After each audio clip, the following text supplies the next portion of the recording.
Harlequin Audio is proud to bring you The Ones We Trust by Kimberly Belle, performed by Hillary Huber. Part 1. Murky Truths. Chapter 1. There's a thin, fragile line that separates us all from misfortune. A place where life teeters on a razor's edge, and everything boils down to one single, solitary second, where either you will whiz past the Mack truck blissfully unaware, or you will slam into it head-on. Where there's a before, and then, without warning or apology, there's an after. For the past 3 years, I've rewound to those last before moments I was still blissfully unaware I was about to be blindsided. I've tried to pinpoint the very spot when tragedy struck. It wasn't when Chelsea took her last breath, though that was certainly a tragedy. No, the tipping point was somewhere in the days leading up to her death, when her story was barreling like a deadly virus across the internet, snowballing and mutating and infecting everyone it touched.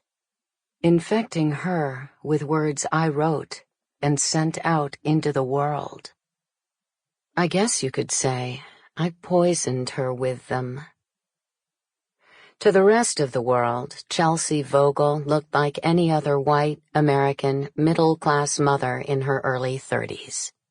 On the dowdy side of forgettable.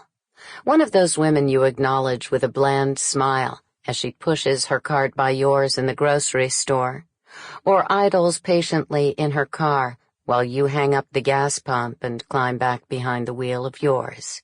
You see her, but for the life of you, couldn't pick her out of a lineup 5 minutes later. But underneath all that dull suburban facade burned a big, bright secret. I had no idea of any of this, of course. That rainy Tuesday afternoon, I walked into her slightly shabby offices south of Baltimore to interview her for iWoman.com, the online news magazine I was reporting for at the time.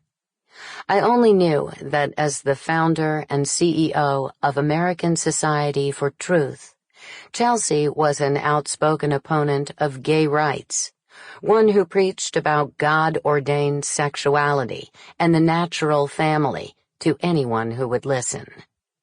And people seemed to be listening, especially once she became a regular contributor on conservative news centers. "I'm Abigail Wolff," I told the receptionist, a slight woman by the name of Maria Duncan. "I have an interview with Mrs. Vogel." Maria offered me coffee and showed me to the conference room. I noticed her because she was pretty, short pixie hair, a fresh face, clothes that were fashionable but not flashy. But I remember her because 2 weeks later, she slid me the story that ended my career. "Here," she said to me that day, shoving a file across the table before I'd settled into the seat across from her. "This is for you." I'd known when she asked me to meet her at a Cracker Barrel in Linthicum Heights just south of Baltimore. It wasn't to become friends over sweet teas and biscuits. But never in a million years would I have guessed what greeted me when I opened that file.